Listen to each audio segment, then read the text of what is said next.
method or strategy to offset some of the events or a repetition of the events that have taken place here in Los Angeles recently.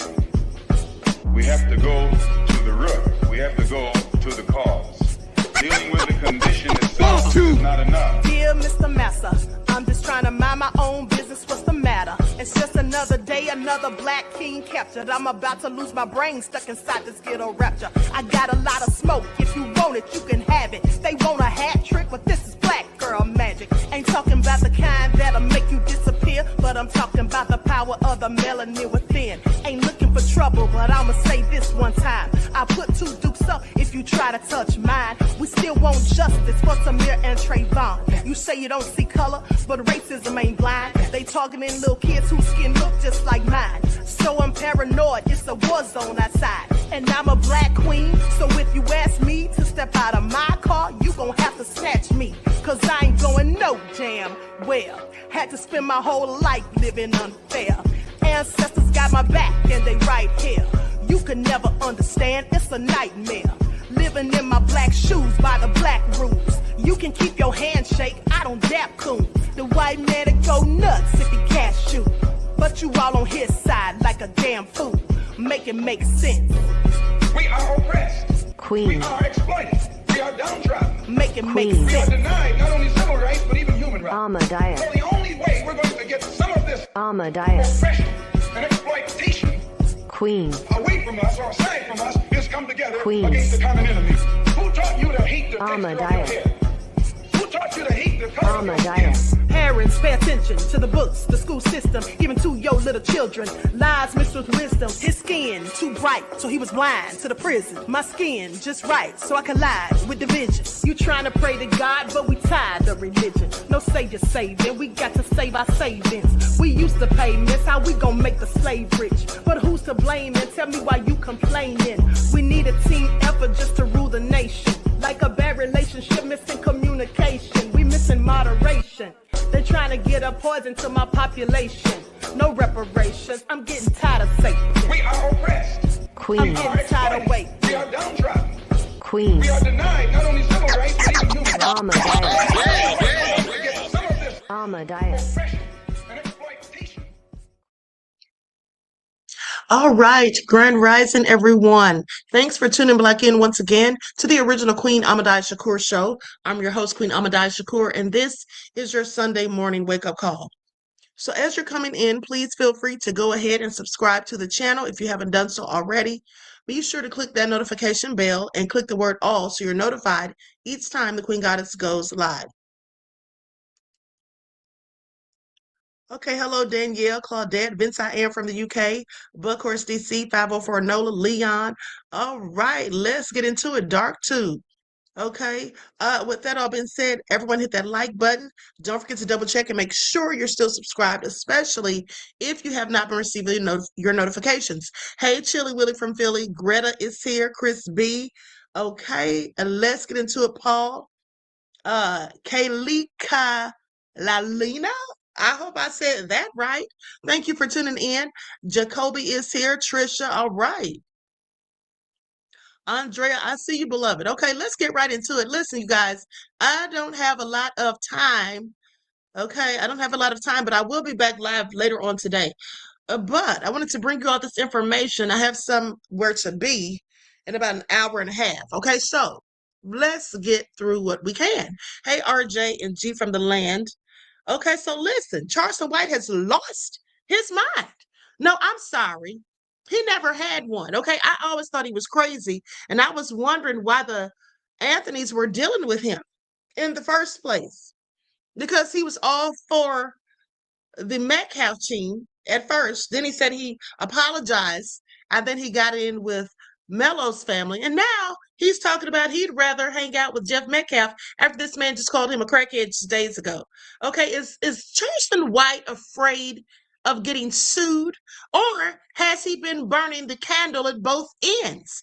Did the Metcalf people send him over here to act as though he's down with the Anthony so he can gather intel and information and know all of their secrets about what they're going to do in the event of this appeal? I just have so many questions. Okay, I just have so many questions. I knew this was not going to turn out good. I just didn't want to say anything negative about him while he was dealing with the family because I didn't want to make them look bad. Okay, that's what I didn't want to do. But at the end of the day, I always thought it was very sketchy that, they were dealing with Charleston White. Okay? And I'm willing to bet money that Charleston White is the one who told them to get that white lawyer by the name of Mike Howard, okay, who actually is nominated to be the best defense attorney, criminal defense attorney in Dallas, but all of a sudden forgot everything that he learned in law school clearly and all his years of practice when he walked up into the Collin County Courthouse. Okay, somebody get a witness. Okay, can I get an amen? Because this is all crazy. Now we're going to get into it. First off, I want to tell you all this. It looks like Karmelo has a very good grounds for an appeal, like I told you all on the other day, because let's talk about it. Not only did his attorney, who clearly threw him under the bus, Mike Howard, I'm talking to you, okay, but not only did he not object to any of the things that he should have, I also told you how he didn't call in any expert witnesses. Okay, that was detrimental. He wasn't even prepared for the penalty phase. Where were the character witnesses that would come in and speak for Karmelo? Where were the people that could come in and say that he saved a child from drowning, that he was a good student, that he's the captain of his football team, the captain of the track team? They couldn't even get coaches from his school to come. Like nobody came to say anything about him other than his mother. And even his mother, when she was up there giving giving her statement, she was so distraught that all she was doing was begging them to spare his life and saying he's her baby and she loves him. But she didn't mention all the good things about him. But hold on. Another thing, and this is definitely going to help with that appeal, because for one, his attorney, Mike Howard, he violated the Brady Act. Okay, that's what he did. He violated the Brady Act. Because if you remember, I told you all that he didn't turn in that videotape. Why did he not turn in the videotape? Okay, why did people see it at the school last year in 2025, but that same videotape was not used as evidence? And we already know that his attorney knew about that videotape. Now, I'm not talking about the little clip, the little snippet that they supposedly showed in court. I'm talking about the entire video, which is about 11 minutes long.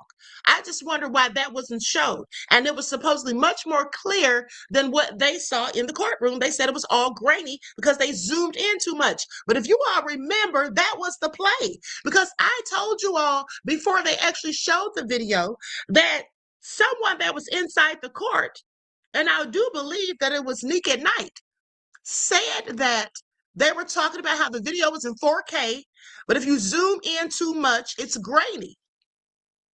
And that's exactly what they obviously did. But why? But here's the thing that everyone should be paying attention to. Do you all know that it's very easy to assess that they know for a fact Karmelo is innocent and that they know they couldn't prove their case? First of all, we know that they know they couldn't prove their case because if they could have proved their case, they wouldn't have wanted Karmelo's attorney, Mike Howard, to just throw him under the bus and not even put up half of a defense. Okay, that's how we know that. But also, the main reason we know that they know that Karmelo is innocent, and we should all know he's innocent too, is because they never released the tape. They never released the tape. Now, I want you all to pay attention. I want you all to pay attention because here's the thing. Now, you think about this. And if you've been following me, I know you already know this.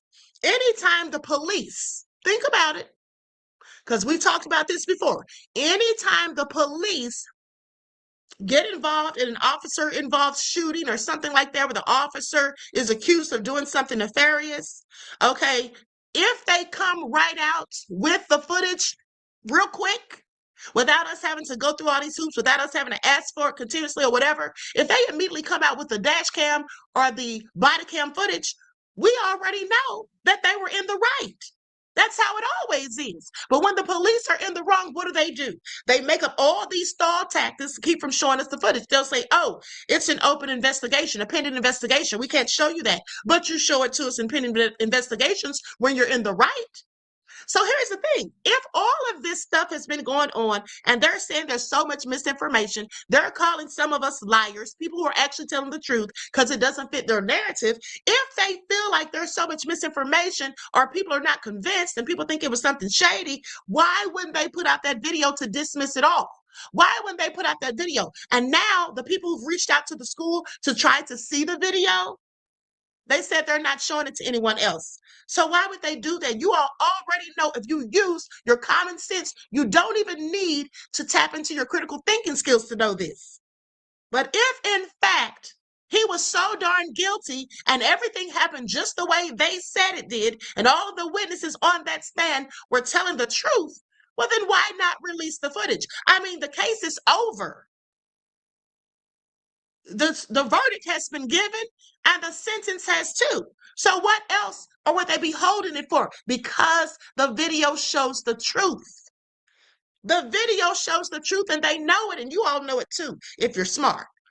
Okay, but as I was saying, the mere fact that Karmelo's attorney, Mike Howard, the fact that he didn't turn in that video, that he also didn't turn in the information about the cheerleaders complaining to the coaches, okay, about the behavior of Hunter, whom they said was a bully, basically. They didn't say that word specifically, but they said that he was harassing them, bothering them, and they didn't know what caused or triggered his rages. And also said, don't use my name because I'm afraid of what they will do if they find out.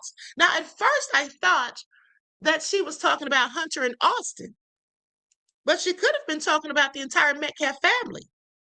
Okay, Ace Thunder says, scared of another riverboat brawl movement. Exactly, beloved, exactly. Okay, and thank you for your insight into the topic and your contribution to the channel. I appreciate you. Peace, love, and blessings. Rich Block said the truth will be revealed. It's already being revealed, beloved, and you're right.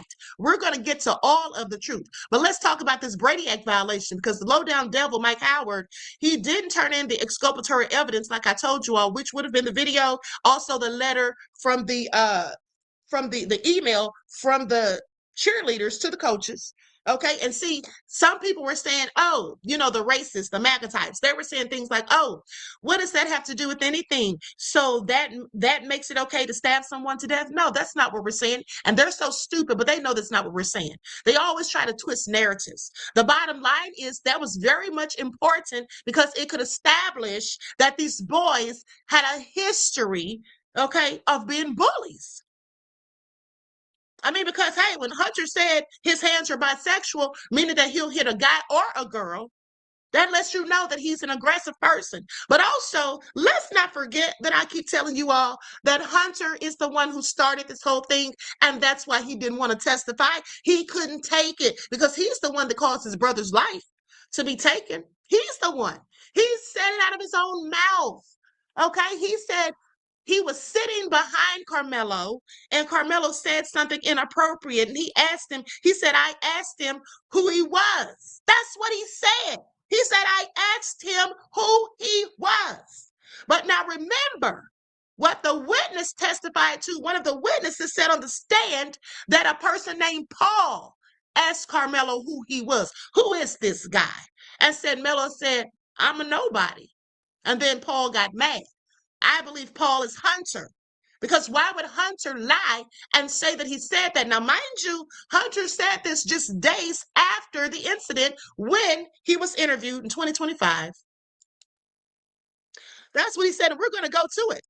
Okay, y'all know I have the receipts, but before we get into that, let's talk about in criminal law, a Brady violation refers to a prosecutor's failure to disclose evidence favorable to the defense. Okay, and this is required by the U.S. Supreme Court in the case Brady versus Maryland. I learned this when I was in school for criminal justice.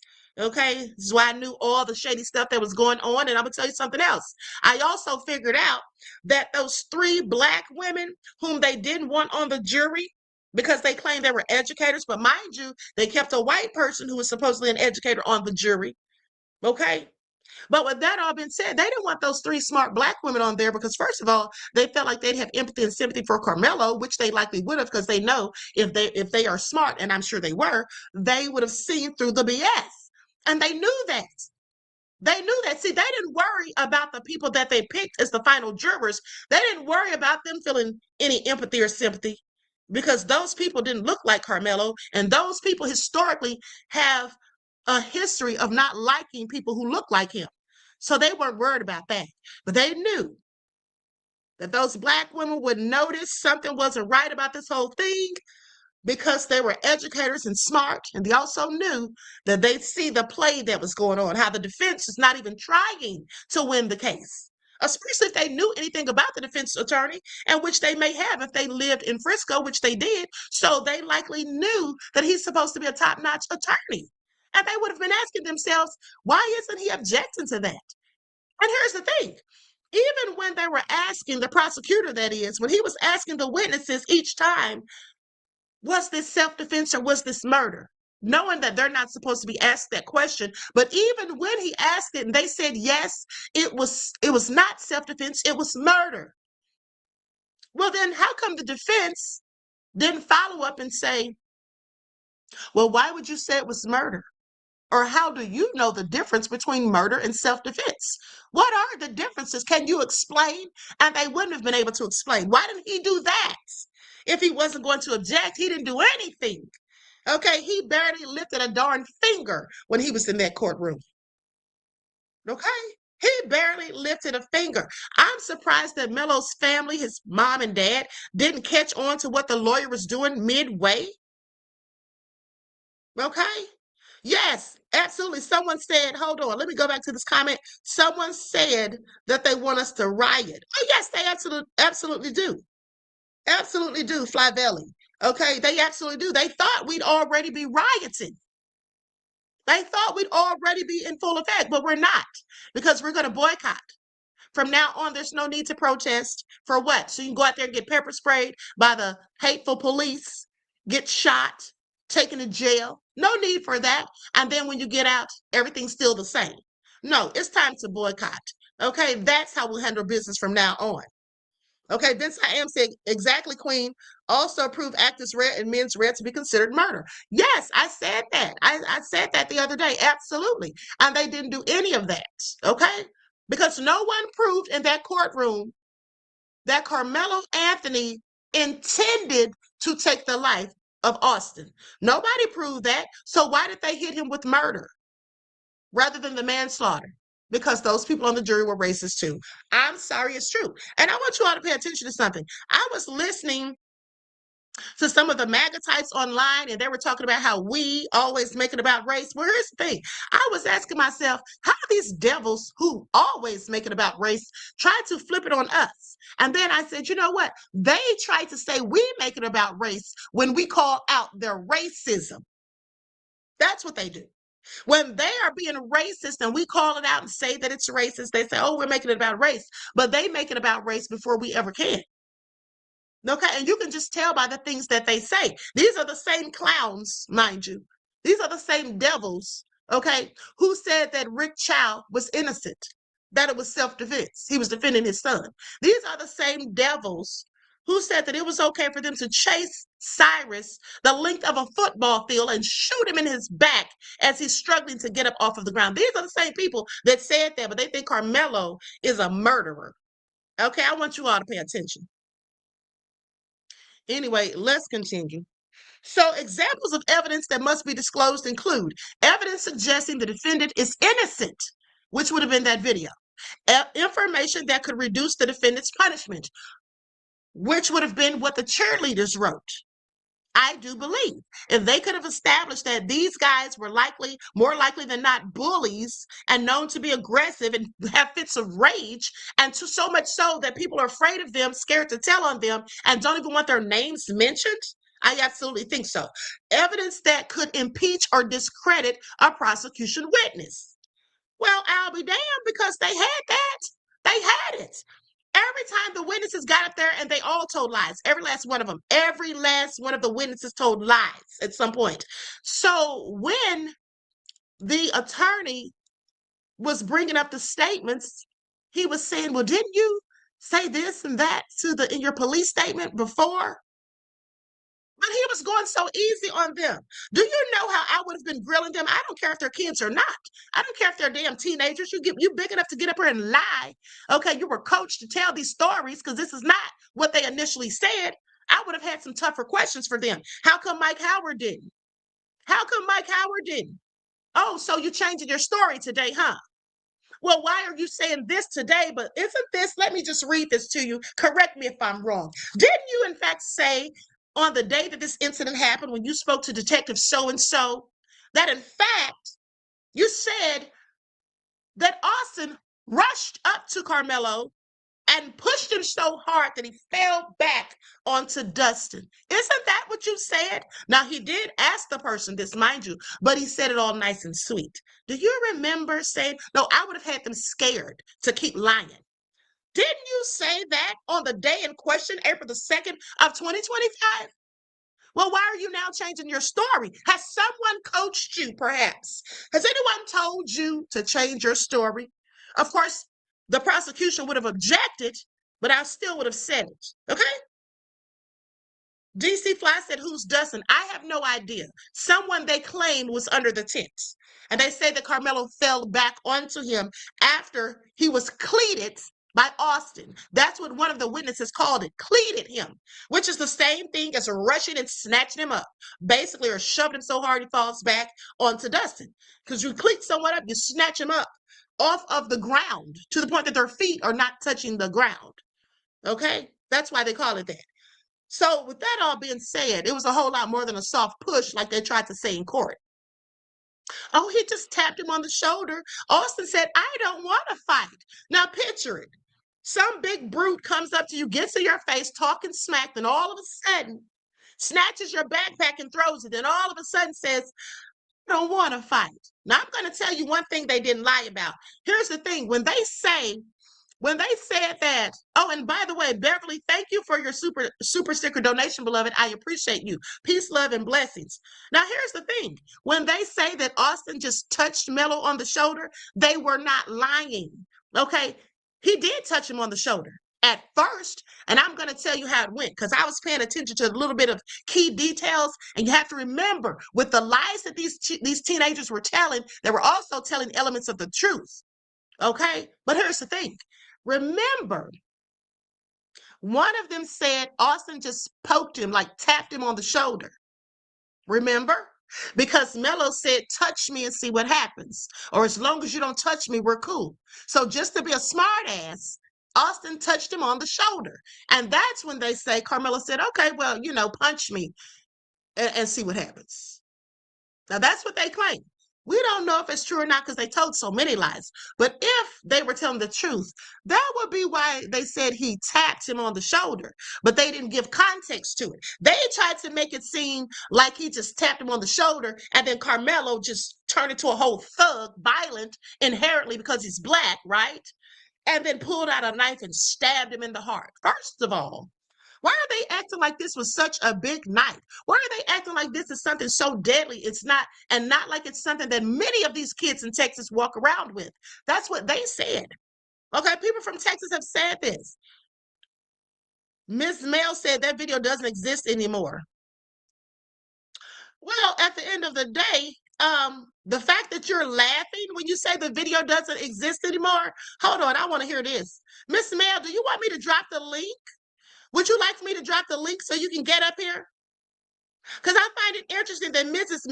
Mel is laughing as she says that video don't even exist anymore. You know why she's laughing when she says that? Because she knows damn well that the video showed the truth. You see how she just exposed herself? She said that video don't even exist anymore. Ha, ha, ha. It's funny. Because she hopes that it doesn't exist anymore because she knows that it shows the truth, just like the rest of the racist devils, just like her. Let me just go ahead and put her out of her misery and block her. Okay, y'all see that? This is how you know that these devils know. But see, they don't care about the truth because the devils only care about doing harm to black people. That's what they care about. Okay, that's what they care about. All right, hold on. Chosen Queen says, Queen, how about the fact that Karmelo initially went to jail in Denton County? Reason being, Frisco is in Denton and Collin County. The Dave Q. Kendall Stadium is in the Denton, not Collin County. Well, listen, heard a guy say that online, beloved. But when I looked it up, it said that it was in Collin County. So I'm confused because people from Frisco are saying that it's in Denton County, but Google says something else. I guess Google might be wrong. I don't know. But the bottom line is, if it is in Denton County, then they should have filed for a change of venue, which they did not. So that's another infraction that can go towards that appeal. Okay, thank you, beloved, for that tidbit of information. Okay, thank you for that information. Now, with that all being said, hold on. Let's talk about the consequences, okay, of someone violating the Brady Act. Let's get into it, okay, because if prosecutors know that a key witness previously told police a different story but failed to disclose the information to the defense, that would be a Brady violation also.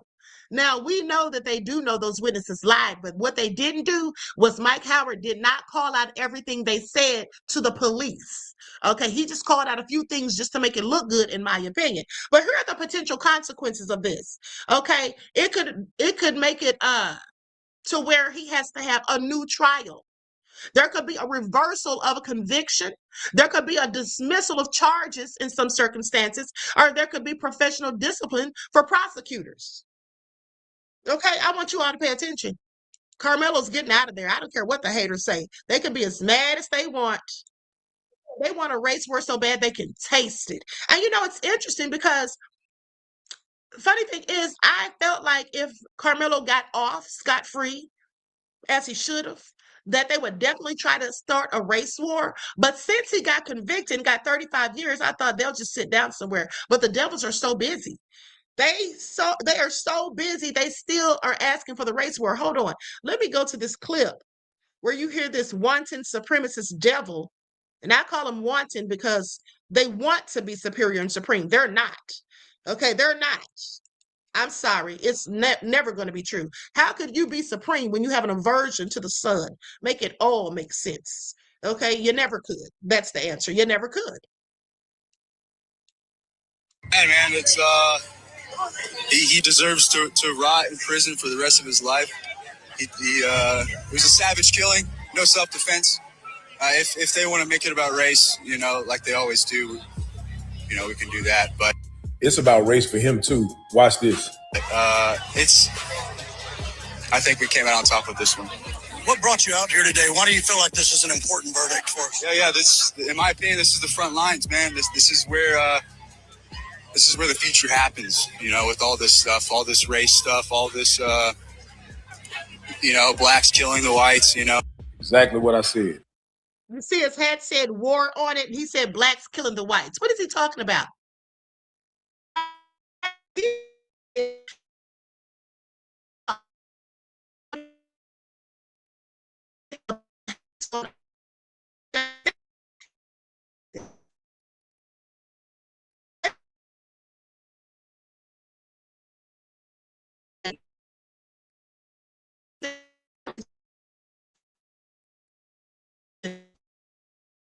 It's about race. Stop playing into the narratives. You dumb black people that's trying to run to these Edomites' charge, trying to run and defend them. It's about race for them. They fighting to stay on top. You see, a few posts ago, I just told y'all that it's bigger than Carmelo Anthony and Cyrus Carmack Belton and Sandra Bland and Tamir Rice and so on and so forth. It's bigger than that, all right? It's to let black people know you will not be allowed to harm us, although we can harm you.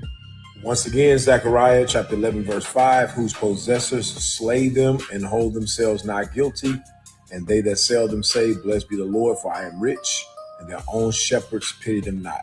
Let me show you what it means when it says their own shepherds pity them not. My son didn't intend to hurt anyone. There was no innocent until proven guilty. He was already guilty. They are a delusion. Let me put an overlay on this. I hate to see Jason Hamhock Whitlock with his big burly self. Okay, of course we know he's going to talk against them. He's a whole raccoon.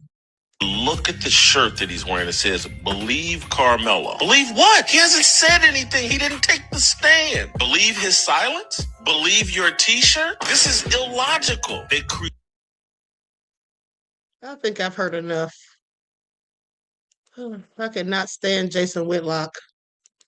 Now, with that all being said, the Devils clearly want a race war. They keep talking about it, and then they want to try to act like it's our idea. Like the guy that came out the other day said, "Oh, you guys want to start a race war with us? You know you can't win." First of all, when did we ever say anything about starting a race war, sir? Okay? Did we ever? We're not the ones that are haters. All right? These people are so envious of Black people that they just can't stand it. And I really feel bad for them because they're so obtuse. Now, before I get into this next set of videos, I want you all to see this is Karmelo's information. Okay, if you want to write to him, put something on his books or whatever. Okay, these are all his inmate information details. Okay. Now, with that all being said, shout out to the replay gang who will see this after the fact. All right, so now with that being said, let's go to this clip from Court TV. When they had a guy on there, I'm going to go to around the 34-minute mark. They had a guy on there, and the guy from Court TV was asking, I guess this guy's some sort of expert, but he was asking him, Karmelo Anthony launches legal war over stabbing verdict. So he was asking him questions about basically what comes after. Okay, what's next after all of this is over? So let me cue the video and we'll get into it. Okay, here we go.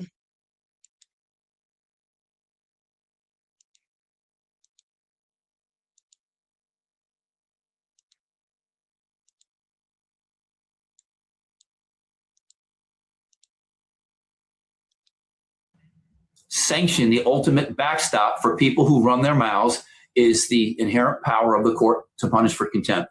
I don't believe in gag orders any more than I believe in the tooth fairy. So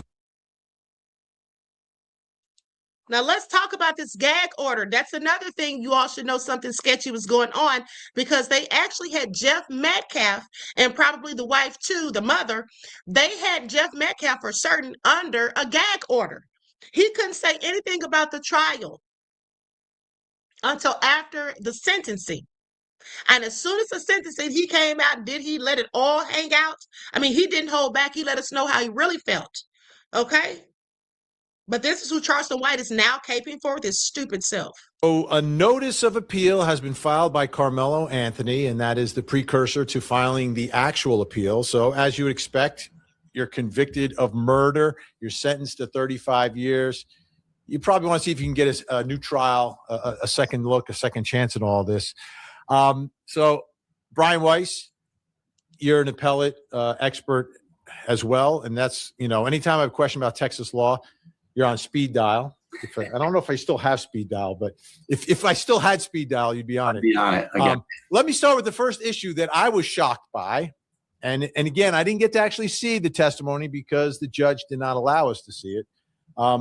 But the reporting is that each eyewitness kind of finished their testimony by saying this was not self-defense. Is that okay? Because I thought that's what the trial was about, and I thought that was the question that the jury had to answer, whether or not it was self-defense. Now let's hear what the expert has to say. Because I told you all days ago, at the end of the day, that was all sketchy. Can lay witnesses in their testimony tell the jury, in their own opinion, that it was not self-defense? The short answer is they're not supposed to. And this is one of the ironies or oddities, if you will, about the criminal justice system. The only kind of criminal case where a layperson can give the ultimate opinion as to guilt or innocence is, of all things, a DWI case or a DUI, as they say in some states, because everybody knows what intoxication is. Self-defense is a question of law that ultimately the jury decides based on the facts. Now, a witness can testify. You can't, I don't think you should be able to answer a shove with a stab like Bill Worski so ably argued. Or you could say that I believe that Karmelo Anthony had an opportunity to retreat, that is to leave the tent. But I was shocked that these lay witnesses, if you will, were permitted to testify as to the ultimate legal conclusion. That's an issue. But it's interesting because I thought the issue that I thought you were going to lead with is the Batson claim. Oh, all right. Well, I know you want to go there. But let's just start here. Is that a big deal? The fact that the witnesses said this was not self-defense, 0 to 10, just give it a number, how big of a deal it is. On its own, on the merits, it could be a 7. But if I could just kind of throw something in that I think your viewers would want to know about the appellate process, appellate courts don't sit to review questions of guilt or innocence. They review whether or not the trial was fundamentally fair based on legal rulings that the court made. And there's something called the harmless error rule.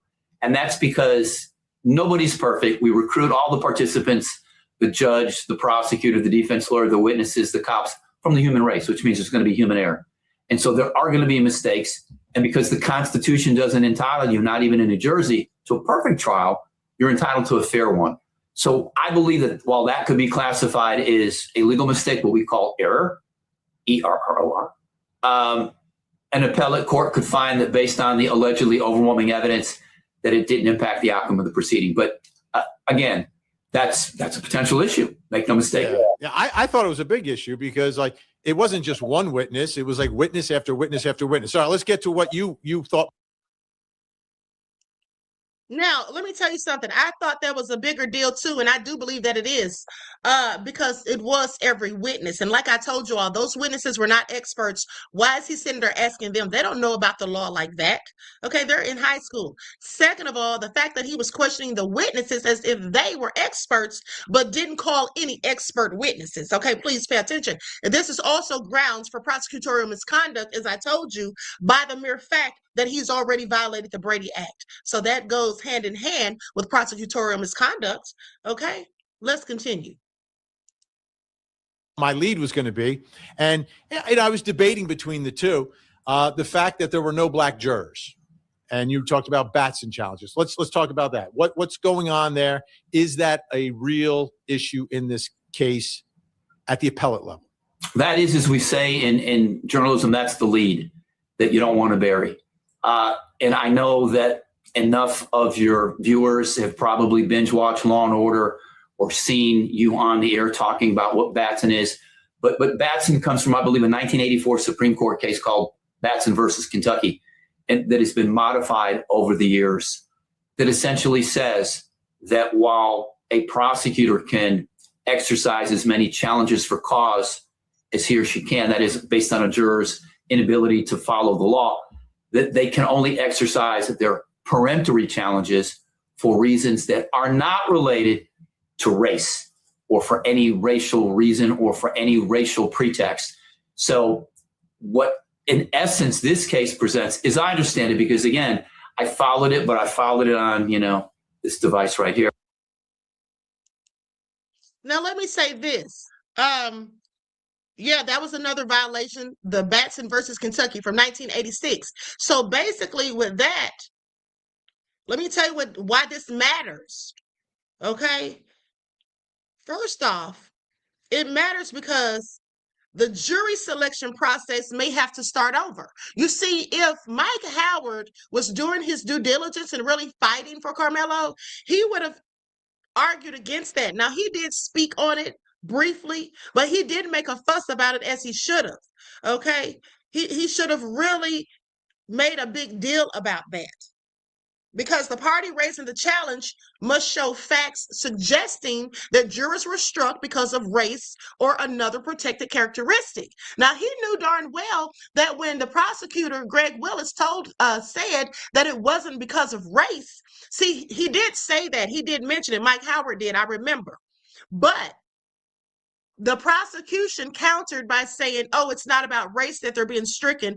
It's because they're educators. But how does that make sense when you kept another juror who was non-Black and who was absolutely an educator?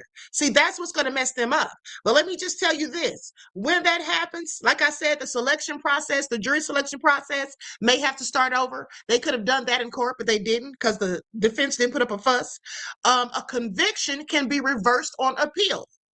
Okay, so all these things are going to work in Karmelo's favor. And the case may be sent back for a new trial. Okay, please pay attention.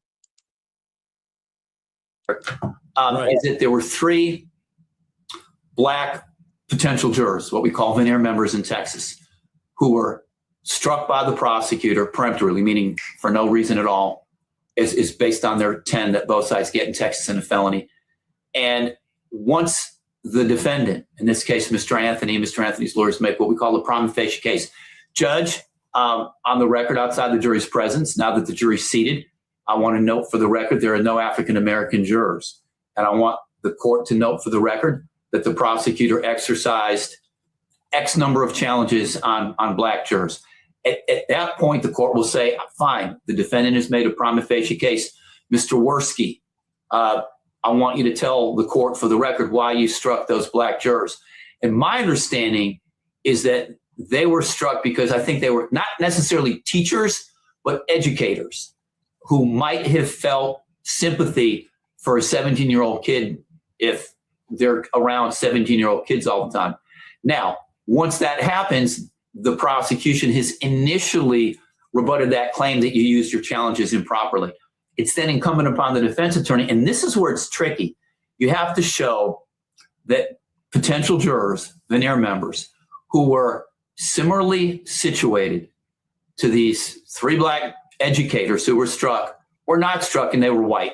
So my understanding is that there were white veneer members who may have been teachers or educators who were not struck. If that's the only reason, I love that issue. That's a home run, right? So you have black teachers, white teachers, prosecutors get rid of the black teachers, but don't get rid of the white teachers. And then all of a sudden their reasoning for getting rid of the potential black jurors kind of falls by the wayside because you didn't, everything else is the same. Exactly. Except the fact they of weren't what treated color equally. their skin is. Right. And the word that we use, you use the legal expression falling apart, which I like. It's called a pretext. That basically this is, BS. And I have one back. All right, 0 to 10, give me a number because I have one more issue I want to get to. 8 or 9. Okay, so that's a big one. That's a big one. All right, the final one. Everyone talks about this all the time. I know some lawyers don't like it. Ineffective assistance of counsel. I knew. Look at you. My dad used to say when I would answer a question, he didn't think I could answer. He'd say, "You just look like you don't know anything." Well, Vinny Mazel tov. I thought that was beyond your keen, as we say. That's a great question, and this is why. I have done, as an appellate lawyer and post-conviction writ lawyer over 4.5 decades, a bunch of ineffective assistance motions for new trial, direct appeals, and post-conviction writs, including a death penalty case that I won 20 years ago in the Fifth Circuit Court of Appeals. Let me tell you what the problem is that lawyers like me who involve themselves in ineffective assistance cases are basically like internal affairs, like the shoe flies, the rat squad. Why? Because what you're doing is you're claiming that defense attorneys are morons, prosecutors are cheaters, and judges are ignoramuses. And as you can tell, I can tell by that Jersey smirk, it's going to make you a widely popular guy. You're going to be as popular as P. Diddy. And so it's a very touchy subject, particularly 1, high profile case, 2, racial element, 3, I don't know about the lead lawyer, this guy named Mike Howard, who we can talk about in a minute, but second chair counsel is a guy who I know, who I've lectured with, who I've put on CLEs, a guy named Toby Shook. And when he was a prosecutor in the Dallas County DA's office, he was a legend. He was a cult figure. And it's a small world after all, sound bites from this trial is that he and Bill Worski go back forever. And they were special prosecutors in an incredibly high profile case right down Interstate 35 from this courthouse, where a judge and his wife were killed in Kaufman County. So they've been together. They've been on opposite sides. I think Toby's a great lawyer. I'm not sure how much Toby actually did in this case, again, because there were no cameras in the courtroom. Now, I want you all to pay attention because he just revealed that Mike Howard, the defense for Karmelo, is friends with Bill Worski, okay, the assistant DA. He just verified it. Okay, I hope y'all caught that. They've worked together before. Mike Howard, I don't know the guy, so I'm not going to opine, but I know this, that with all of the money that the defendant and mom and dad were able to amass via Kickstarter, GoFundMe, whatever it was, and there was a lot. There are other lawyers, not just in the Metroplex, but within Texas, who I would have hired. Mike High School, probably pound for pound, not just one of the best lawyers in Texas, who also happens to be, coincidentally. Now I want you all to pay attention. So for the people that have been saying that they had a public defender, these people are so stupid. All you have to do is a bit of research, but most people are not going to do that. But they kept saying that, oh, they spent the money on bills. Charleston White is saying that too now. Okay, that they want the money for bills. They spent the money from the Give, Send, Go on the lawyers. The GoFundMe money has been returned, supposedly, or is in the process of being returned, but they never got the GoFundMe money. But any money that they have was spent on that low down, no good attorney, Mike Howard. Okay, and he wasn't cheap. Also, let me just say this too. Karmelo is supposedly in good spirits, because Neek at night said that she spoke with his father on yesterday. She was put in touch with him through the Black Panther Party. And she says that the father says that he spoke with Karmelo. He went to visit him and that Karmelo is in good spirits. Okay. So let's continue.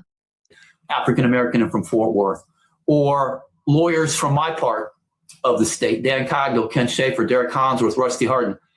Those are the guys who I think the call probably should have gone out to. But to your point about ineffective assistance, let me tell you what point one under ineffective assistance is. Well, I'm going to ask you, I'm going to be the host. Vinny, thanks for joining us today. What do you think the best claim of ineffective assistance is that Karmelo Anthony's new lawyer will have?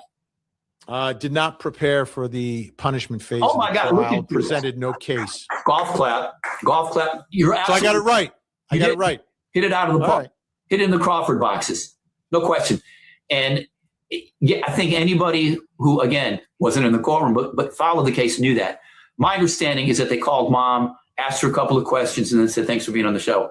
I have been successful. I've been blessed over however many years of winning a number of cases, and serious cases, including Galen Walby, the only then death row inmate from Galveston, in the Fifth Circuit Court of Appeals, which is kind of like climbing Everest in your shorts, based on the failure to investigate and prepare for punishment stage. This is why this matters, and this is why I like it with the but that we'll talk about in a minute. What most lawyers don't understand is that most cases are punishment cases, that the defendant in a felony case is the visiting team down by 3 scores in the first period, full stop. And if you have not prepared for the eventuality, for the virtual certainty of a punishment hearing, then again, you've got no business in a courtroom. That means lining up a smorgasbord, a cavalcade, a panoply of mom, dad, aunts, uncles, cousins, siblings, coaches, teachers. Isn't that exactly what I told you guys? Isn't that exactly what I told you all? Okay, now how do I know that? And I'm not even a lawyer, okay? But Mike Howard didn't know that. That's literally what I told you all, okay? So this man knew darn well what he was doing. He was not trying to win this case, okay? And there was another attorney that said this was a punishment trial because basically he talked about how the family, Karmelo's father and mother and their spokesperson, Dominique Alexander, basically said that they had disrespected the father of Austin to paint their narrative. Now, I mean, I guess you could say them kicking him out of the press conference was disrespectful, but I don't even know why they were having a press conference in the first place. That just was not smart. I think it was because Dominique Alexander wanted to clout chase. That's just my opinion, but let's continue. People who knew this kid best, number one. Number two is I also think this kid's 17. And what we like to tell jurors in a situation where we've got a youngster is that our lives are motion pictures. They're not snapshots. Do not judge this 17-year-old kid whose brain may not be fully formed on the worst day of his life, which means you need an expert. You sit this kid down with a shrink, a psychologist or psychiatrist, to talk about how he's young, what he may have thought was reasonable, and how the best cure for crime is old age. Now, let me address that. This is absolutely true. The attorney didn't even think about bringing in someone that could verify that. Okay, we all know that the frontal lobe of a 17-year-old is not fully developed. He could have easily made that argument. Okay, he could have also brought up the fact, well, the judge wouldn't let him really mention about Karmelo's epilepsy. The judge shut that down. The judge shut that down, and I don't think that was right, because Karmelo also could have been afraid that he was going to go into a seizure, okay, while they were beating him.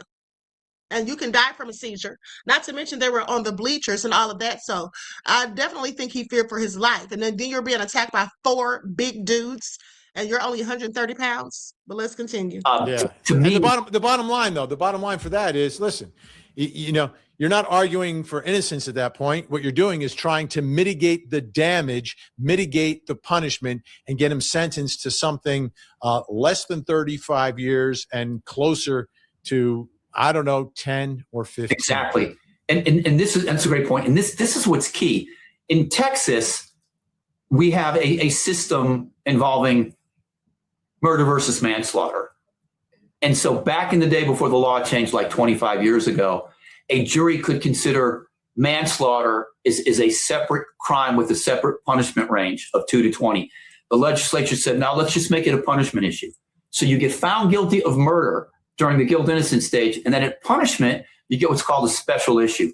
If you find from the evidence that the defendant acted as a result of sudden passion arising from an adequate cause, that is the kind of response that anger, rage, terror, or resentment would bring in an ordinary person.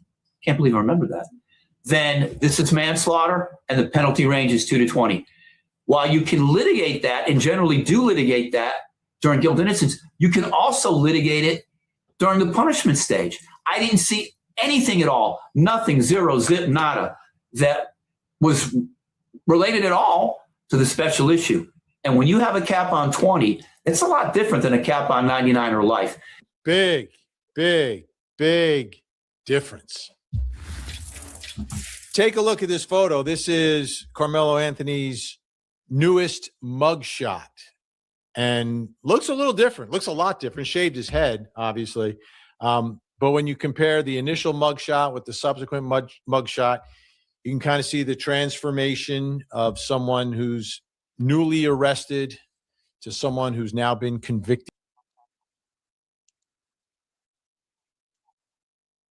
Okay, I'm going to stop it right there.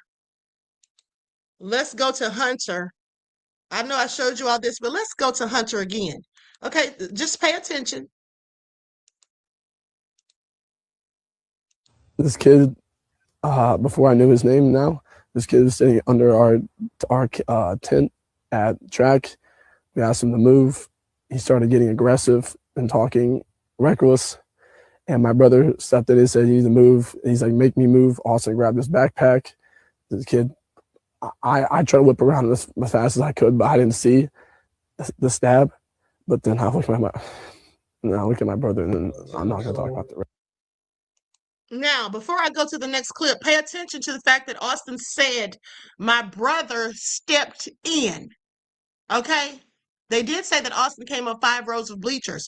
He said my brother stepped in. Yeah, his brother stepped in because Hunter was the one that was confronting Karmelo.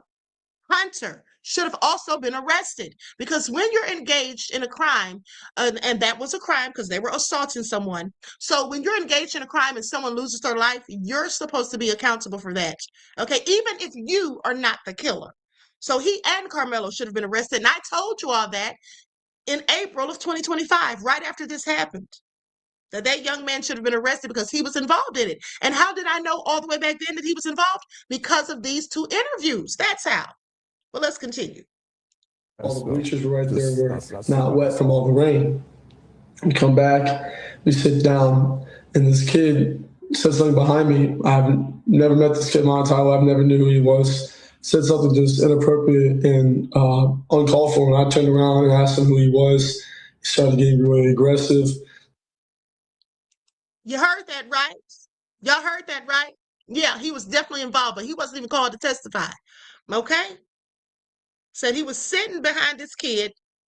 He said something that was inappropriate, or maybe he said Karmelo was sitting behind him. Either way, he said he said something that was inappropriate, and he turned and asked him who he was. He started getting all aggressive. Okay? That's who started this. I want y'all to pay attention. That's who started this. And what they were mad about, okay, was him talking trash about their football team, because they were likely under there talking about sports. You know, Karmelo was the captain of his team, okay, and the track team. And he started talking about their football team, according to the witnesses on the stand. So with that all being said, Hunter now wants to know, who are you? Who is this guy? And he's the one that started getting aggressive. How much do you want to bet? That's absolutely who started getting aggressive. Him. Because think about what the cheerleaders said. On the day that he called the cheerleader a fat bitch, they said that they were talking about how they lost the game. That's what the girls were talking about, basically. They were discussing how they lost the game, and Hunter was clearly in a bad mood because they lost the game. Because the girl even said that, I understand that we lost. So yeah, that's why he was mad that day. So imagine someone talking trash about the team that he's on. Okay, and saying that the team is ass, because that's what they say. Karmelo said the team was ass, that they were trash. Okay, that's what started it. This dude right here, he's the reason his brother is laying in a grave 6 feet under, and he's going to have to live with that for the rest of his life. And I hope that his brother haunts him in his dreams. Okay, because he should have minded his own business and sat down somewhere. My brother stepped in. He started being, how he always is with me, just brothers, just having my back, and things started getting more like higher intensity. And the kid said some like aggressive stuff, like reckless stuff, and also try to handle the problem. And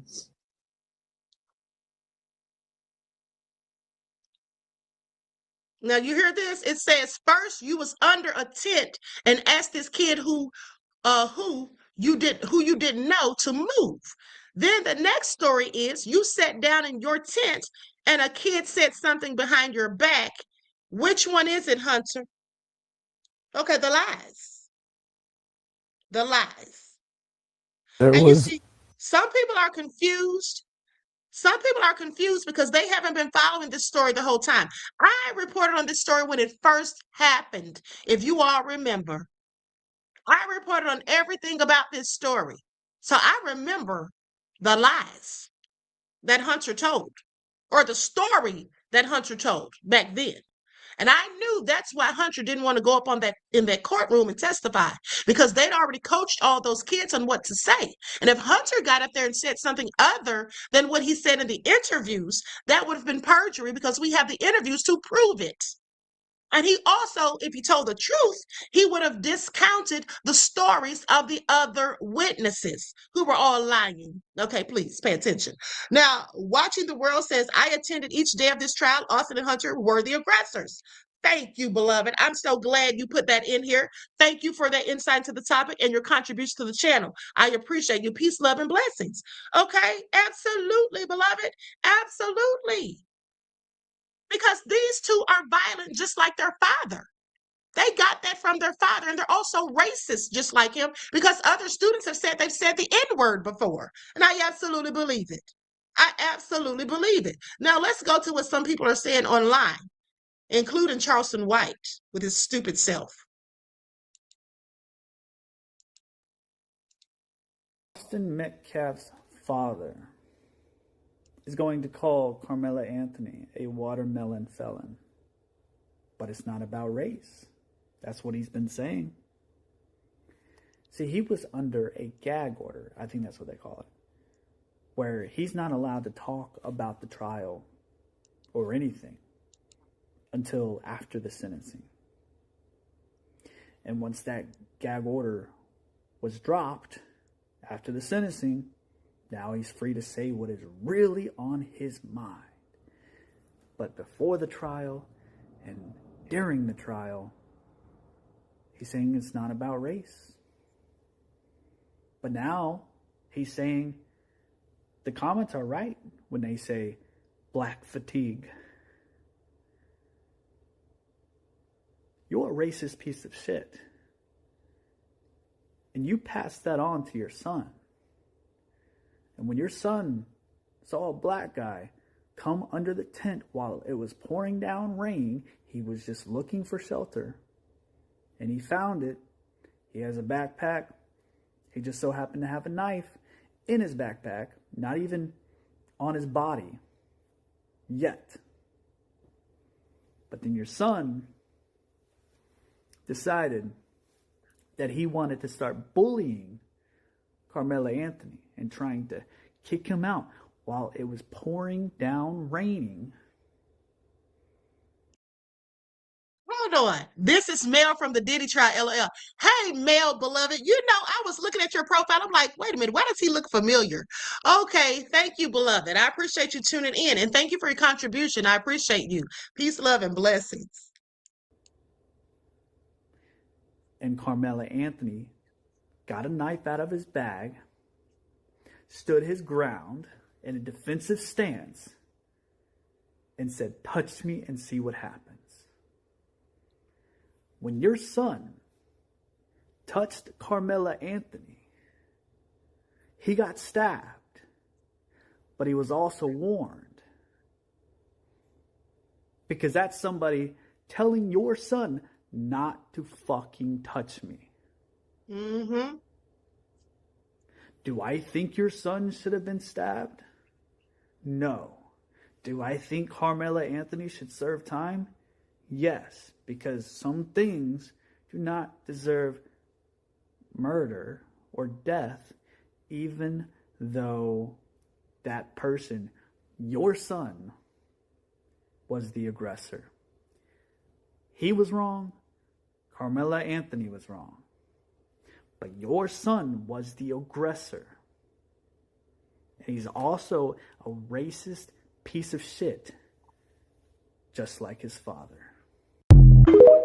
Ouch.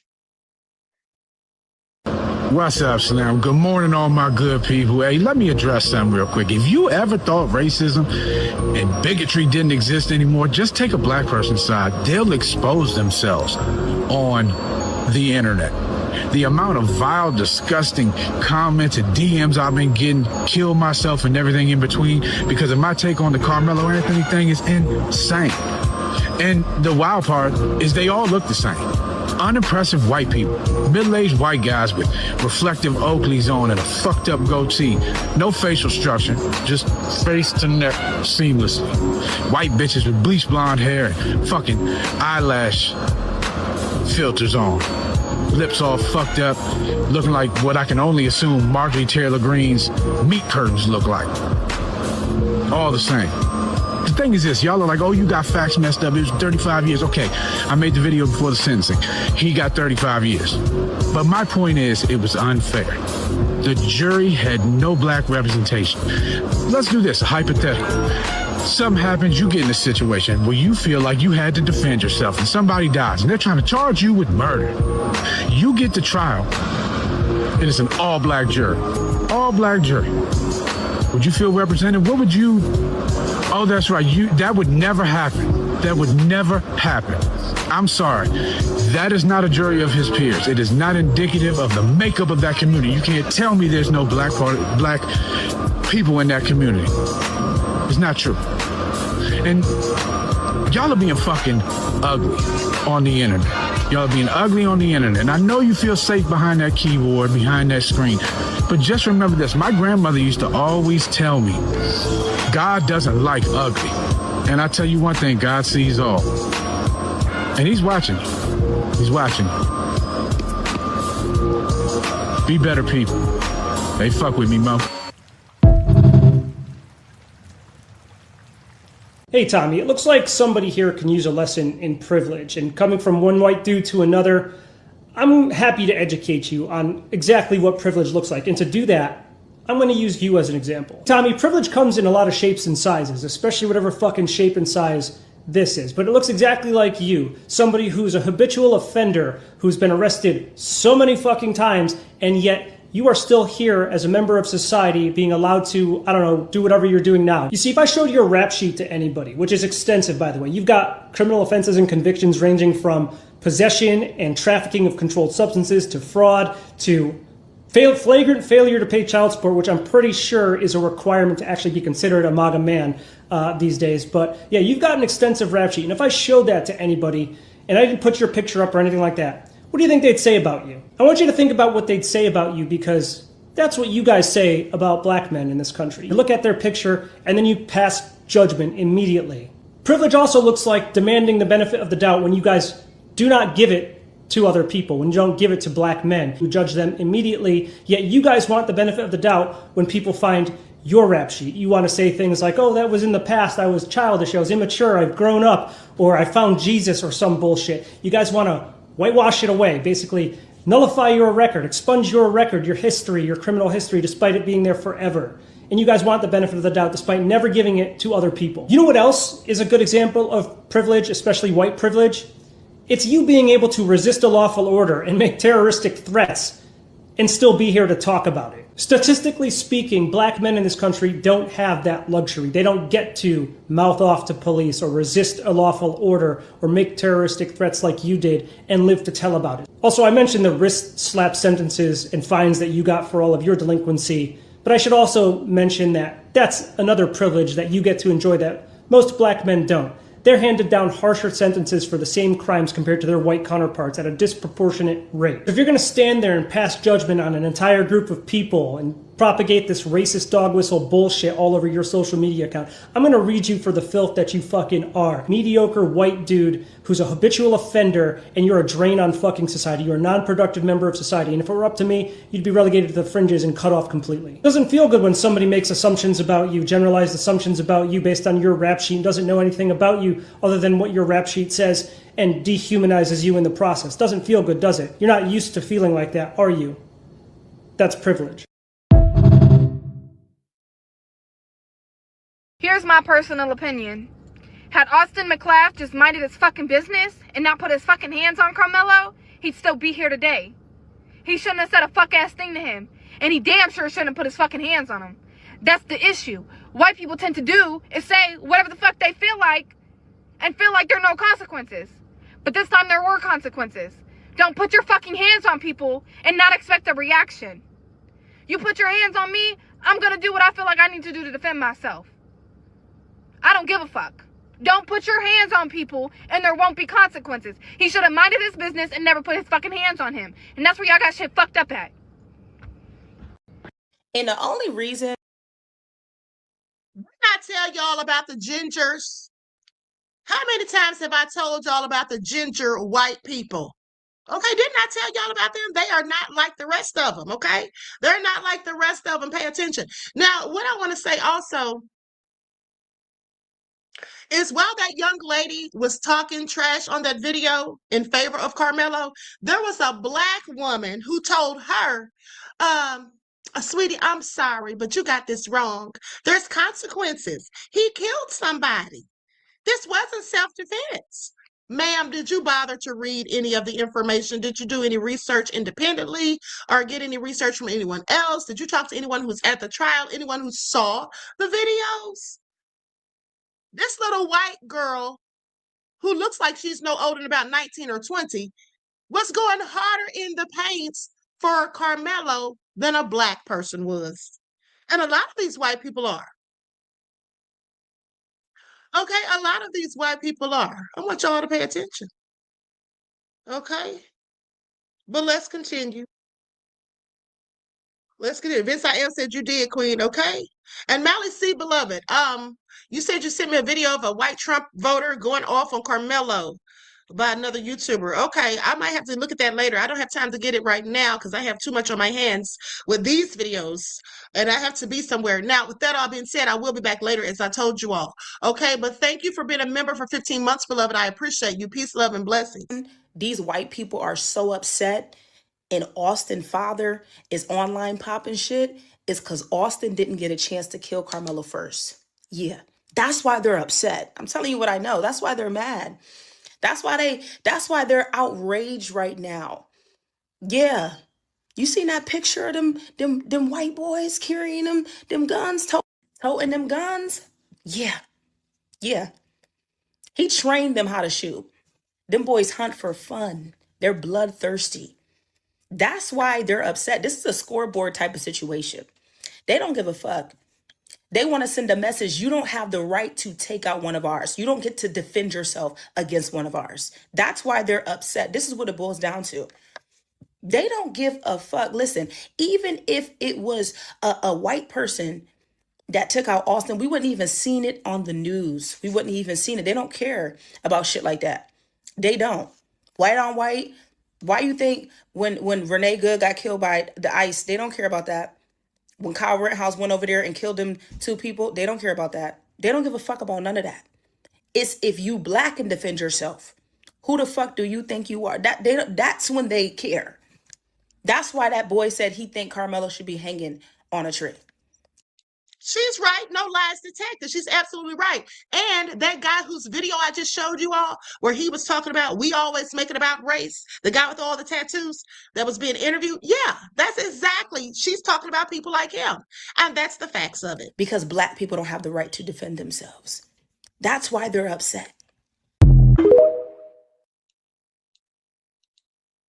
I've upset white people, y'all. Well, I've been making them mad ever since I had this platform about 5 years ago, especially those in my community.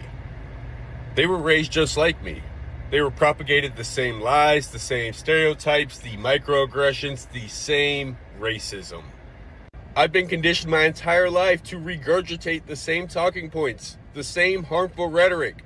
13% of the population commits 50% of all violent crime. Why didn't he just submit? Why didn't he just comply and leave the tent that day? It's the parents, it's the fatherless homes, it's the rap music, it's the culture. No, it's the victim mentality. Racism was so long ago. Stop being the victim. Take accountability. Pull yourself up by the bootstraps. I don't care if you're black, brown, purple, green, or yellow. I judge a man by the content of his character, not the color of his skin. And every time I hear these same tired talking points, I know exactly who I'm dealing with. I know who they voted for. But most importantly, I know exactly where they stand, what side of history that they are on.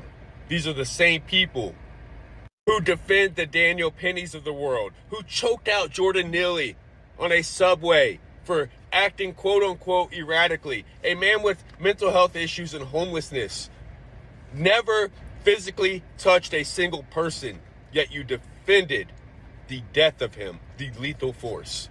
These are the same people who just a couple weeks ago defended Rick Chow, a store owner who chased a 14-year-old kid out of a store and shot him in the back lethally.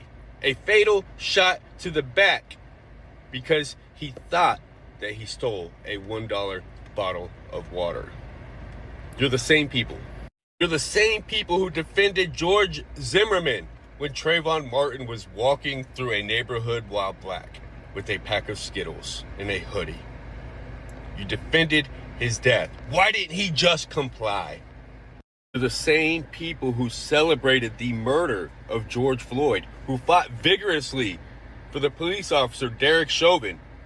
The same people who had compassion and empathy for the blonde-haired police officer Amber Geiger, who walked into the wrong apartment and fatally killed Botham Jean. You were okay with the 10 years that she got? Don't even let me get into the history of our criminal justice system. The 13th Amendment, the abolishment of slavery except when punishment for a crime, and that slave labor was such an integral part of the Southern economy that they started locking black people up in chain gangs, putting them back on these same plantations to work that they were just freed from. And white people in the South were so mad that they created laws, black codes, that literally targeted black people. They were enforced only on black people. Then you had the convict leasing. Fast forward 100 years, you got Jim Crow segregation. Entire black communities being wiped out. The Tulsa Massacre, the Rosewood, lynchings, mob riots of black people. And Austin Metcalf's dad, has the audacity to say, well, you should just be grateful because in 1960 you couldn't even vote, is what he said. And that's the attitude, the arrogance, the ignorance of white people in America. At least the white people who we know exactly who they voted for. It's the hypocrisy, it's the double standards, it's the people who used to say all lives matter as a protest to Black Lives Matters, but have clearly shown disregard for Black lives, have shown that Black lives have never mattered in this country. As we've witnessed with 14-year-old Cyrus and 17-year-old Karmelo, 2 kids. And for the white people in my community who have messaged me, who have commented, who have gotten upset about my content, the things that I talk about, you can stay mad because I'm going to keep speaking truth to power and love. I will continue to be the change I wish to see in this world. Justice for Karmelo Anthony.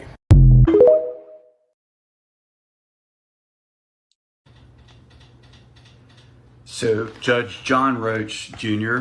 going out and giving an interview and talking about the Karmelo Anthony case after the case is a problem.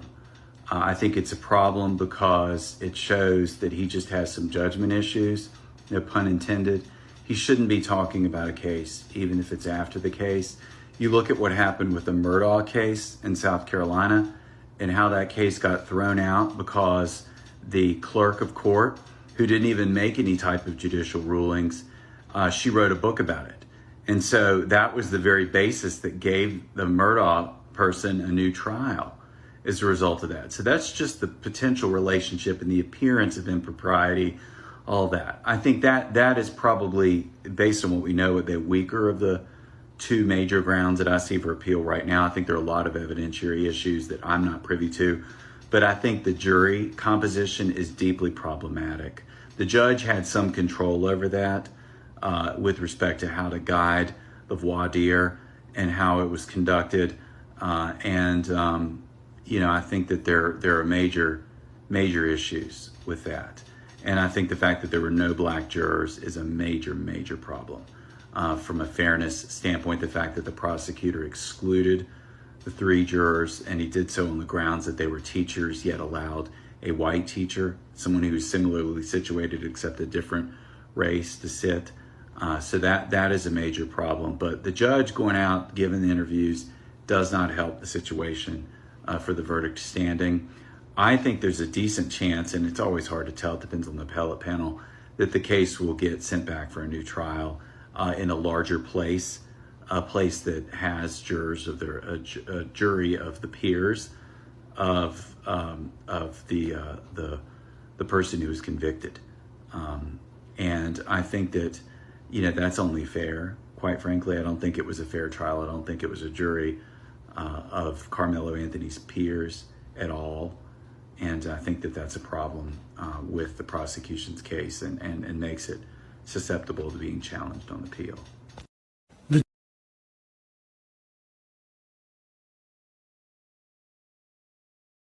Forgot I was muted. Sorry. Okay, D Chicago says, so he was going to get stomped out in front of coaches and parents.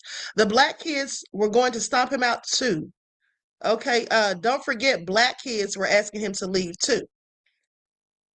What Black kids? Because I thought Karmelo was the only Black person under that tent. Who else was Black? Who else was Black, beloved? Because I would love to know. Who else under that tent was Black?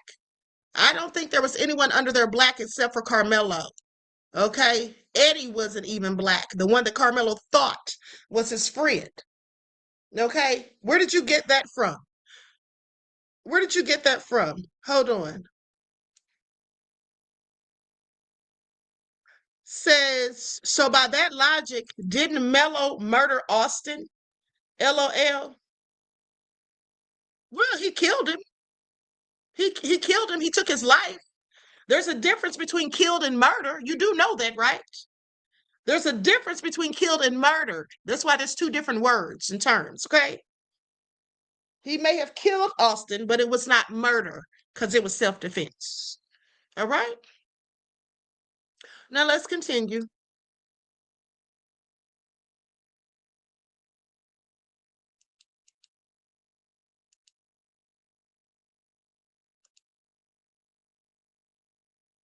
I don't know why this stopped. Hold on, let me see if it starts back up.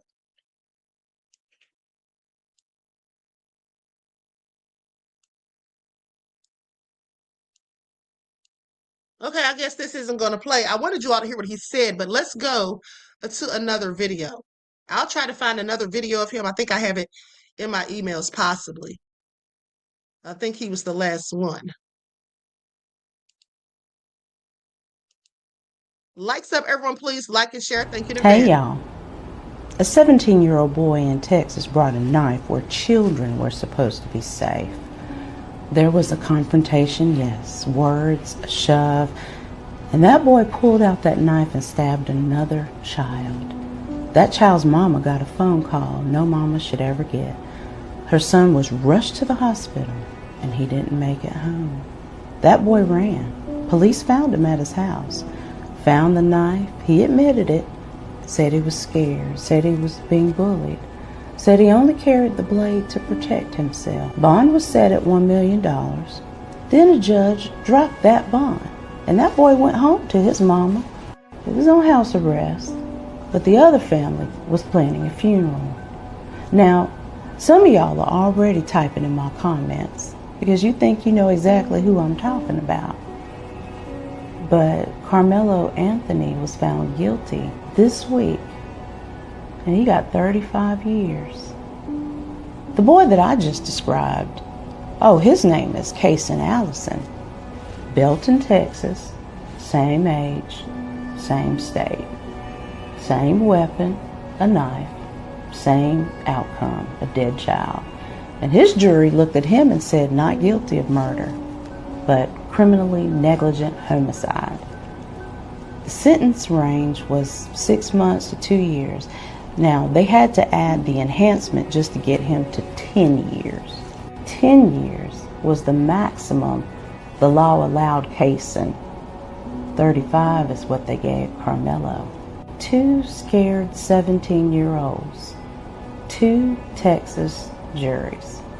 Only one of them got to be seen as a child. Now, I'm not asking you to excuse anybody.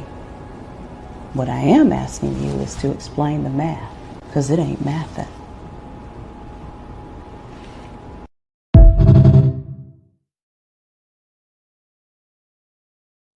It sure isn't.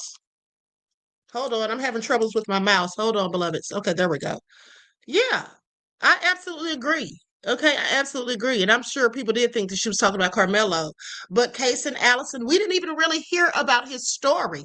Okay, I only found his story when Carmelo's story came out. Then I started researching students, stabbings in Texas or kids in high school getting into trouble or whatever to see if I could compare any case to Carmelo's. That's what I found out about Case and Allison.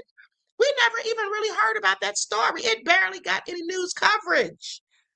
It barely got any news coverage. Okay. But Case and Allison killed a Latino young man.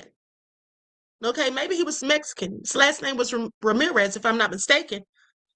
But that was much more gruesome than anything Karmelo did. He had a whole knife. He left the school, went home and got it.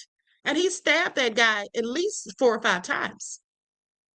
The guy stumbled out of the restroom where they were and fell to the floor.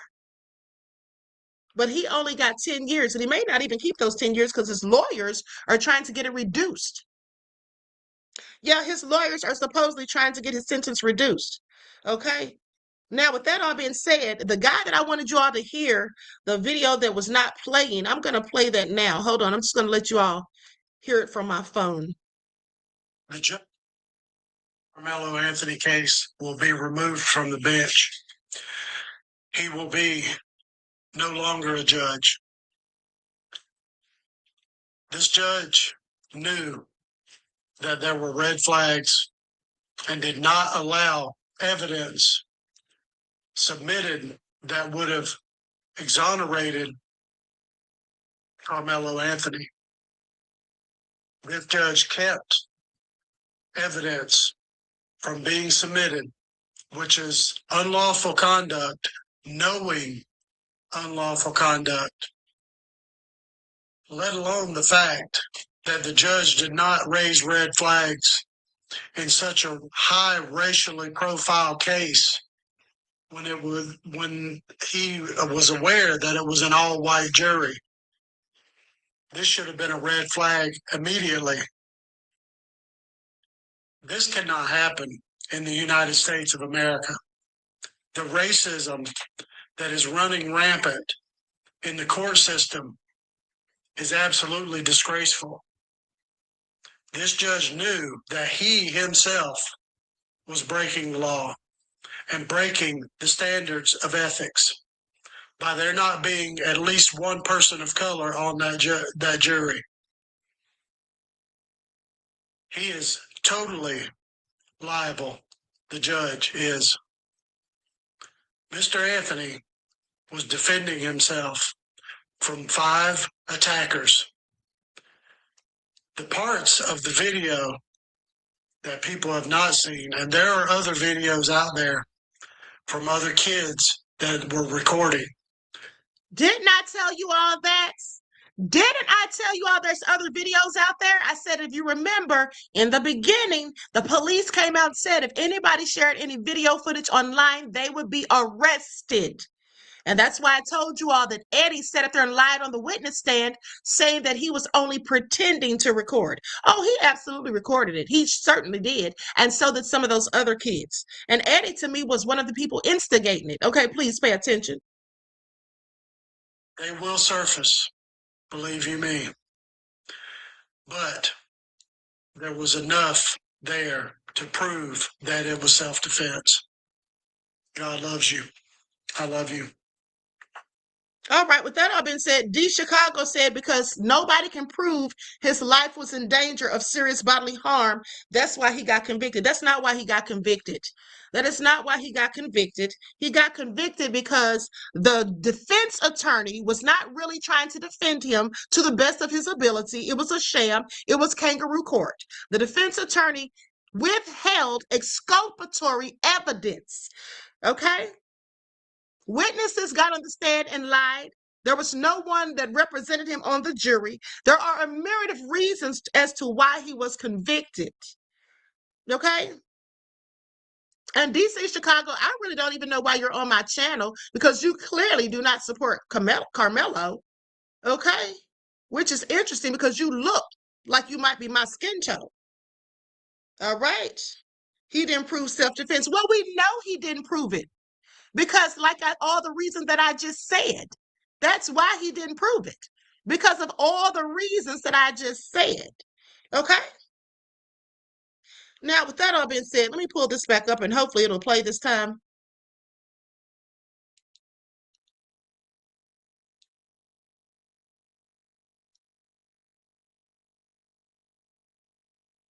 Why is this not playing? That is so weird. Okay, well, I'll have to find Charleston White. Let me just pull that up from my phone too. Hold on. Let me pull that up. Hold on. What the hell's going on here? Okay, we got to go to this video. It looks like these people are arguing about Karmelo. Anyway, let me pull up my Charleston White videos from my phone so you all can hear what this clown was saying because he's absolutely a clown. In case anybody missed it. Talking about he's going to donate $17,000 or $75,000. Does he even have that kind of money? Okay, here we go. Hold on. You know how miserable he got to be? He's worse than Karmelo. Because Karmelo is surrounded by a support system. I got a Muslim that run the prison where he's at right now. Been down there 27 years. He's protected. It's going to take a guard to kill him. Won't no inmate do it. Guarantee it. Metcalf, when I look at you, where's your wife, buddy? Who's wiping your tears? Who's washing your clothes while you so angry?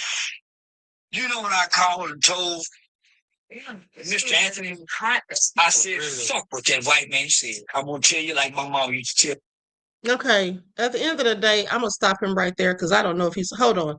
Let me just see something real quick because y'all know he be talking crazy.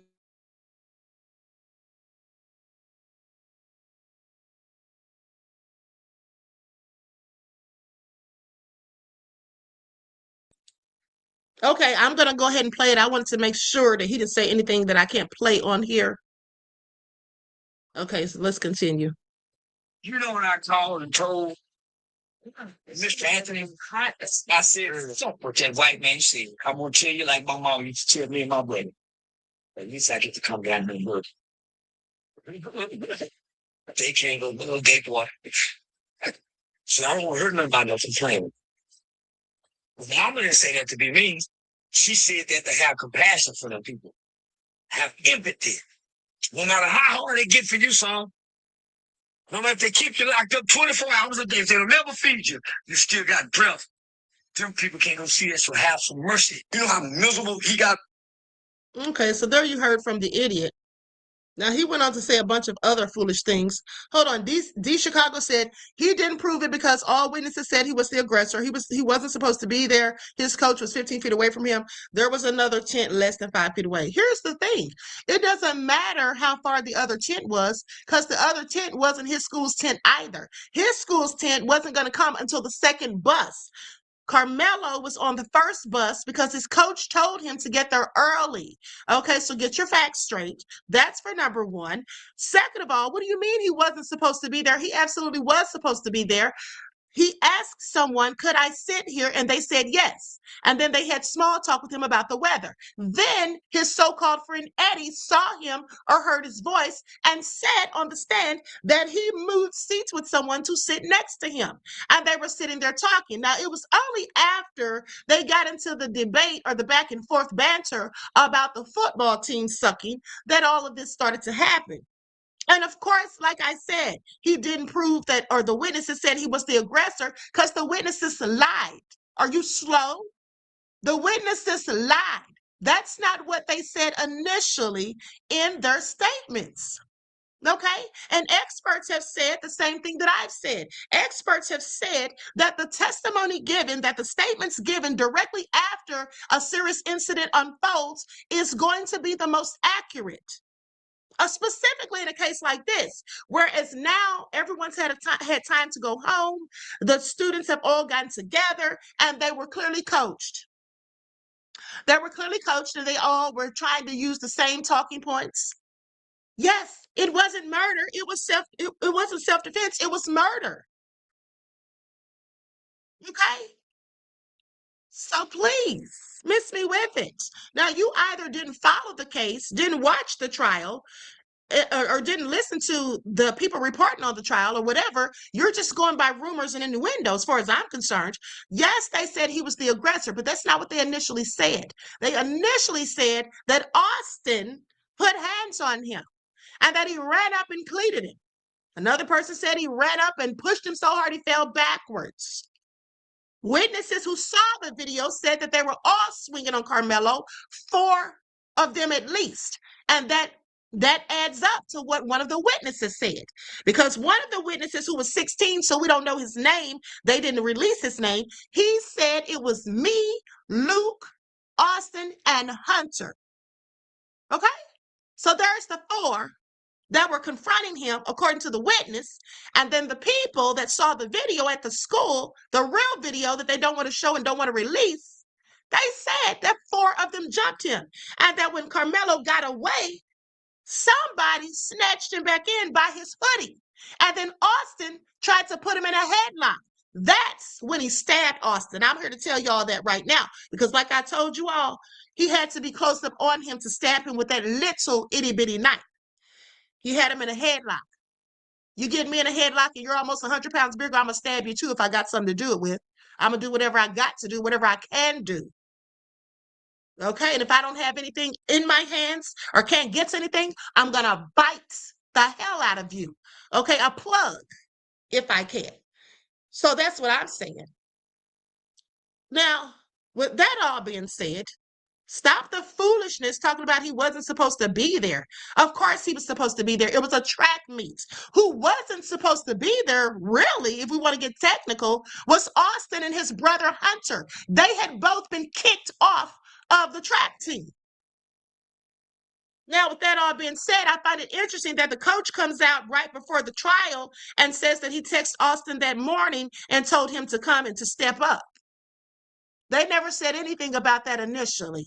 And if they didn't say anything about it initially, it's likely a lie. Now, you can believe what you want, but I like the facts and proof and receipts. I don't like banter, okay? And I don't like people just saying stuff and it's misinformation and you don't even fact check it. But hold on, let me just show you all this. Remember the guy that said the judge is going to be removed from the bench? That's not going to happen because the judge is already retiring in 6 months. But here is the paperwork from where the judge got reprimanded. This was issued July the 24th of 2018. Okay, it's 39 pages. The judge is shady as hell. All right, shouldn't have been on the bench in the first place, if you ask me. And those allegations against the prosecutor and the assistant DA of sexual harassment, they shouldn't have been in the courtroom either. Okay, they shouldn't have been in the courtroom either, but none of that matters because at the end of the day, Karmelo is absolutely going to get his appeal and he's going to win. Okay, because by the time they get that done, he'll have a much better lawyer who's actually on his side, and they'll have all of the evidence that they didn't have in the first place. Okay, please pay attention. Now, with that all being said, Judge Hatchett, I found it really interesting that Judge Hatchett spoke about the situation. And I was a bit disappointed in her because she didn't do any research, obviously. Hold on. Let me pull that up. I had all of this already queued, but that video is not playing for whatever reason. Let me just pull this up real quick. Likes up, everyone, please like and share. Okay, here we go. Let me see what she's talking about.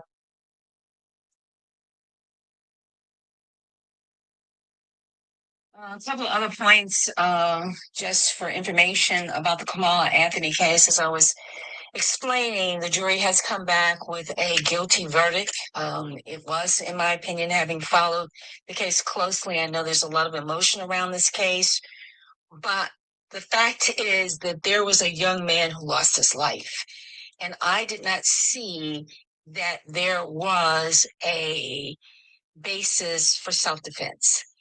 I did not see, based on the testimony, that his life was in danger and that it justified the fatal stabbing. But let me just say this as a mother, as a parent, that we have got to have these conversations with our children, that we kind of have. Okay, I've heard enough from her. She's a whole raccoon as far as I'm concerned, because I know darn well with her being a judge, now, if she has actually been following the case, then she knows that those students were lying because she knows what they said in the first place. Now, maybe she wasn't following the case and just decided to tune in when it went to trial. But either way, by her being a judge, she absolutely should have done her due diligence before coming out and speaking on this. Okay? She sounds like a whole idiot. She sounds like a whole fool. Okay? That's what she sounds like. Talking about no case for self-defense. Girl, did you even pay attention? Did you even read over the files and transcripts or anything? Make it all make sense. And here's the thing. Where are those transcripts? Why aren't those transcripts so readily available like they were to us at Diddy's trial? At Diddy's trial, we were able to get transcripts every day. We were able to get them every day. Where are these transcripts? Why aren't they showing that video? Now, I'm going to tell you all like this before I close out. At the end of the day, they know darn well that Karmelo was acting in self-defense and should have not even had to go to trial. The video proves that. I'm so sure. And that's why they won't release it. Okay, I'm sorry. Y'all know darn well if people are out here going back and forth, if everybody's talking about, well, not everybody, but the racist demons are talking about a race war and everybody's just all upset and all of these things are being said or whatever, they could easily debunk all of us. They could easily debunk all of us with a video. And if the video showed something favorable to Austin's side, they would have already shown it, but they already know. The video lets us know that it was absolutely self-defense. Okay? That's how that goes. But one thing you need to remember, beloveds, is that wanton supremacy and raccoons, they don't care about the truth. All they care about is what suits their narrative. And the raccoons, whatever suits the narrative of wanton supremacists, that's what the raccoons will follow, because they love to be in the good graces of the wanton supremacist. Okay? That's what raccoons like to do. Raccoons like Jason Hamhock Whitlock. Raccoons like Stephen A. Smith. Raccoons like D. Chicago in the chat. Raccoons like Judge Hatchett. These people are all raccoons, in my opinion. I don't care who's mad. I said what I said. Okay, now with that all been said, I'm out of here. Like, sub. That's right, boot licking. That's right, DJ Big Six said butter biscuits. Okay, exactly. They've been going around the back to Master's back door, knocking, asking for a chicken sandwich on a buttered biscuit. That's what they've been doing. All right, that's what they've been doing. That's right, D Major. Raccoons like Judge Joe Brown, who also lied, by the way. Thank you, FBA Justice, beloved. Let me find it. Who also lied, by the way, and said that Cheyenne Bryant was a doctor and that she had a whole doctorate, but nobody can find her dissertation. Sir, please sit down somewhere. Judge Joe Brown, we know you're a drunk, and we know that you're prone to harassing young women that don't want anything to do with your old arts. But sir, could you please at least try to tell the truth? Okay, I'm sorry. Make it all make sense. Make it all make sense. Here we go. Sunset says 3 other cases besides Case and Allison to compare to Mello. Jesus San Miguel, Ricardo Sadilla, Gabriel Ruiz, all teens in Texas, all vicious. Really? Really? Thank you, beloved, for that information. I'm going to look into every last one. Okay? I'm going to look into all of those. Thank you. I appreciate you. Peace, love, and blessings.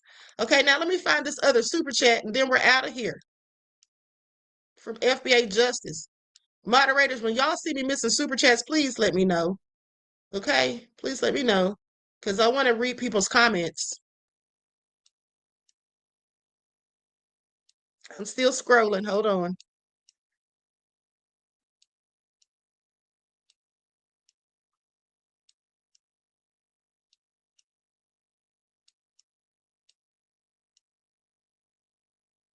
At the end of the day, this is really good grounds for an appeal. Okay? Bottom line, the devils are going to be so mad when it all goes down. Okay? They're going to be so mad when it all goes down. Pay attention. They're really going to be wanting to fight then. Here it is.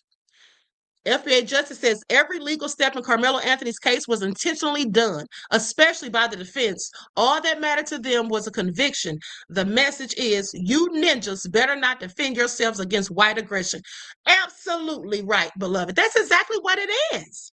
That's exactly what it is, 100%. Okay? And that's just the fact. Let me tell you all something real quick. FBA Justice, thank you for your insight into the topic, beloved, and your contribution to the channel. I appreciate you. Peace, love, and blessings.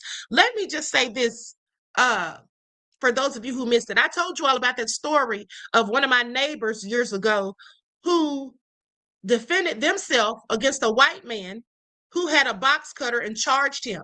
He was in the black man's yard. The man had just bought his house. Okay? He charged the black man with a box cutter. The man pulled out his gun and shot him. Shot him dead. He was convicted and sentenced to life. Okay? Sentenced to life. All right? Now, I do think they ended up reducing the charges later on. But the bottom line was that was self-defense. Even the neighbors that were outside and saw it all said that the white man ran at him with that box cutter. You run at me with a box cutter? What you think I'm going to do? Okay, what is anybody going to do if you have something to top the box cutter? Okay? Please make it all make sense. But in this country, they do not want black people to defend themselves. They want us to fear defending ourselves against them. But I don't give a damn if a lion attacks me. I'm going to defend myself. Me and that lion is going to go toe to toe. Okay? So I don't care if they don't want us to defend ourselves against white people. Okay? Because I'm going to defend myself against anybody who tries to do me harm. And we all should. I don't condone violence unless and only if it's in defense of yourself or someone else. But the bottom line is we all have a right to defend ourselves. Okay, that's the first law of nature, self-preservation. Okay, please pay attention. Don't let the devils trick you out of defending yourself. Okay, because you're going to be sitting up there scared that you might go to jail. All right, please pay attention.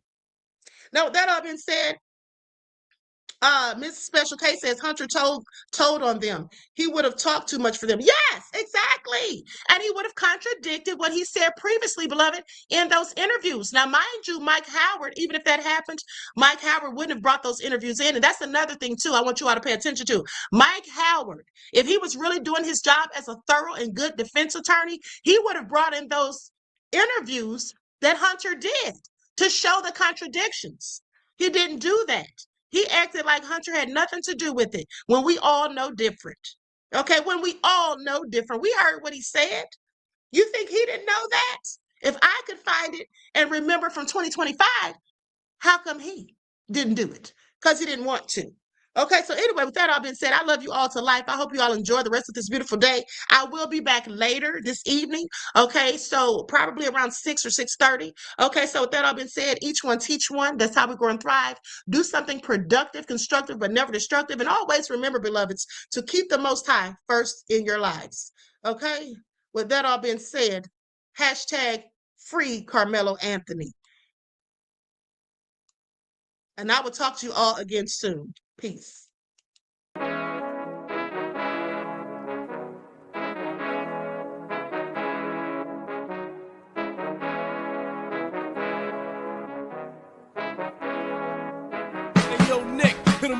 Gold all in my skin, God all in my blood, kings all in my circle. You touch one of mine and you're done. They show no love for the queen.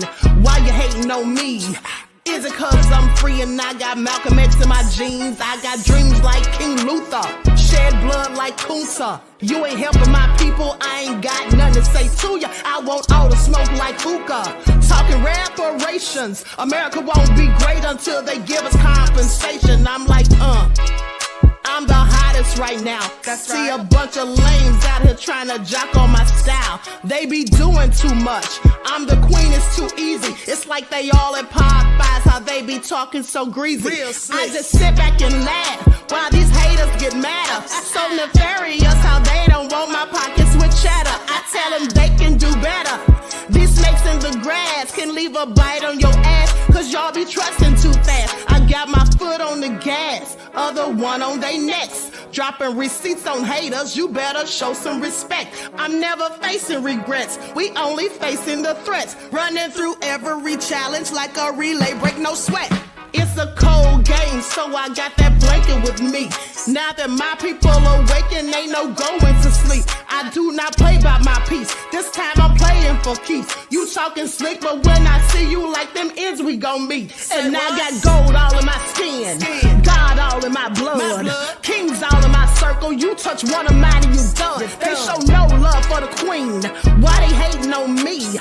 Is it cause I'm free and I got Malcolm X in my jeans and I got gold all in my skin, God all in my blood, kings all in my circle. You touch one of mine and you done. They show no love for the queen. Why they hating on me? Is it cause I'm free and I got Malcolm X in my jeans and I got